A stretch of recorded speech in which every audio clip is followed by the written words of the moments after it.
Roger. So we got 3 shots on the target, mag change, right? Then another 3 shots with an M4A1. All right, let's get it. Shooter, are you ready? Sure, ready. And go!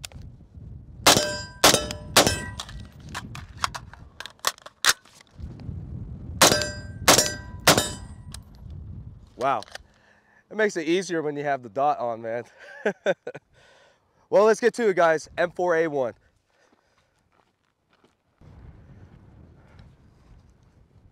Well, oh, hey guys. I got a nice, beautiful M4A1.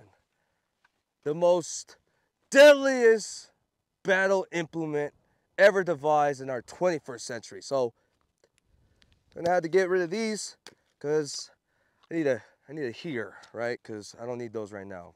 And continuing on to the M4A1, we're gonna get to the history of this platform and the purpose and why it's being used as frontline service compared to our old service rifle, the M16. So the M4A1's main purpose and role when it was developed in 1994 and 95 was to give a much more compact rifle for rear echelon units.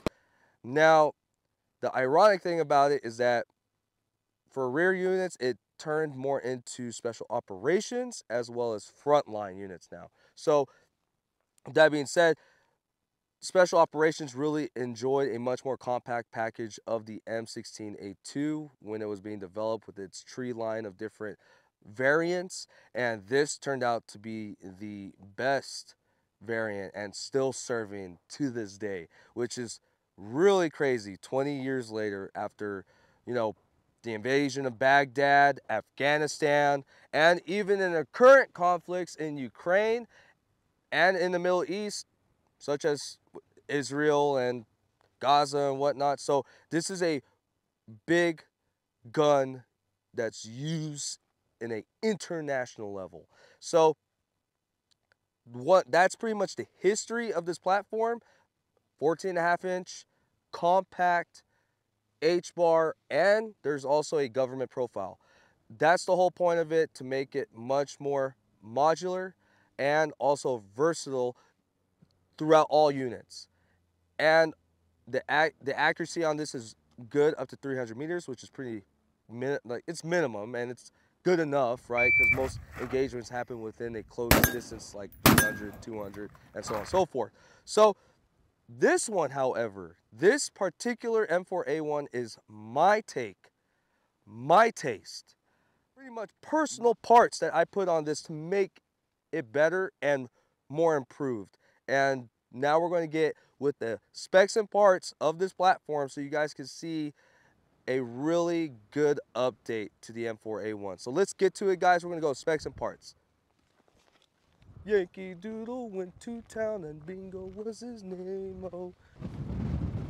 All right, ladies, gentlemen, we got specs and parts for the M4A1, my take and my customization to this platform to make it more modular, more accurate, and more friendly to the user. So we're going to go from the rear with the B5 Systems SOT Mod Slim Stock. This is a really nice one. It feels good on the cheek when you shoulder it, and also has this nice rubber pad to give it that mitigation of recoil, right? Then moving on, we got the POF Industries buffer tube. 6 positions. It's really good. It even has drainage holes if you submerge this gun if you have to.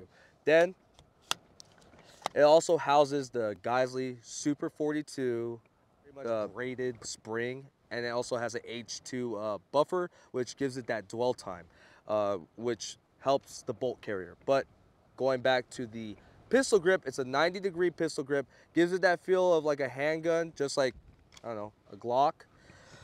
And also it includes storage. So not all of these grips come with the storage. You have to buy it separately. So you can store whatever survival kits you want to put in there, flint, a lighter or a little bit of more ammo, whatever you gotta do, whatever personal takes you want to do to it. Then moving forward to the receiver, it's an Aero Precision M4 carbine government marked lower receiver, forged 7075 aluminum, which is good. And we also have the open trigger guard. So I know Aero's known for their closed trigger guard with the M4A1, but this one is classic. So you get to have your open trigger guard, right? And we got our markings, which is safe, semi-auto, which are good traits. And the trigger is a two-stage, almost similar to a Geisley trigger, but made by Dirty Bird. You guys go check them out. And we also have this POF Industries Enhanced Bolt Catch, which means instead of the little nipple that's down here, you have something where your finger could actually lock into to charge the action. And the action's pretty smooth with all the components. Like you guys can hear that. It's really smooth action when all this is married together. Now, moving forward to the bolt carrier itself. Now, this is an AO Precision BCG. I went with this BCG due to the fact of two quality stamps. Magnetic particle inspected as well as high pressure tested. These are very important key points for a BCG, and it's phosphated and it's chrome lined. Now moving forward on the flat top itself and the accessories, we got the Mautic rear sight. It has a dope drop of 200 to 600, 600 being optimistic, but it's possible, right? If you are really ambitious. Now, going to the EOTech, it's another good addition right here. If you want to get much more faster target acquisition on your, drills or whatever you got to do, it's a really good optic. Takes AA batteries. Now, moving forward, we got the quad rail from Midwest Industries, a really budget-friendly quad rail system without breaking a bank. Now, we also have the Troy rail covers, which give it that little muscular vibe, just like your original M4A1. And I went with the Magpul MOE stub grip, which is another good addition. I didn't like the original one. It feels good on the hand, and it's just a perfect little setup for a grip, right? And moving forward to the barrel. Now, this whole assembly, the whole SOCOM barrel itself, comes with the front sight block, and it also has the cutouts for the grenade launcher. If you want to go buy a 37mm flare launcher, you could do that from Brownells, from Colt, which is the manufacturer. So go ahead, go on Brownells, check out the barrel. Now, with that being said, it's a 5.56 1 and 7 twist H-bar barrel. And going forward, we also have the BCM combination muzzle / flash hider muzzle brake. It really does help. It does the purpose of a flash hider, but also a purpose of a muzzle brake to reduce the recoil when you're engaging your silhouettes, right? That's another nice addition. And it also has the bayonet lug if you guys are a little bit classy out there. So that being said, that is my take on the customization of the M4A1, from turning it from default to ergonomic, accurate, and robust, and modular for any user out there. So that's our take. We're gonna get with shooting next at 100 yards standing. We're gonna give it about 10 rounds and see how it does. So let's get to it, guys. Let's move. All right, guys. M4A1, 100 yards. Let's get it, because that thing's cussing, and I don't like cussing. Cussing wrong. Now, before I start, let me see if I have any mags. I do not. I left it at the table. Oh, wait. In fact, oh, There you go. thank you. You guys have ammo. I appreciate it. 10 rounds, guys. Ew, brother, All right, here we go. 10 rounds, 100 yards. Make sure you get the rifle going bang, bang.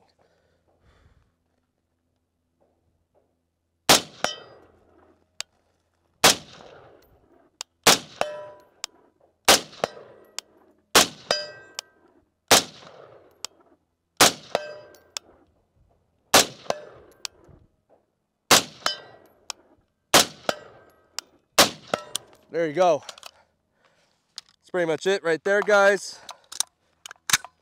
And we're clear. And that was 10 shots at 100 yards. It's pretty good. Smooth shooting. If you guys saw it, mitigated recoil. It's not too crazy. So that is the M4A1. So let's move on to the conclusion, guys. Let's go. Come on. Conquering is my goal for G.I. John TV. But that is, if you do like conclusions, guys, concluding such a magnificent, beautiful piece, the M4A1. You guys got the history, the specs and parts, as well as a little teasing shoot at 100 yards with this rifle. So with that being said, guys, that's pretty much the overview for this platform. Give a like, give a subscribe if you love this content, and follow us for more, guys, on Instagram to see previews of the next rifle. But today, that's it for the M4A1. Now another conquering photo. Hut da da da! G.I. John TV!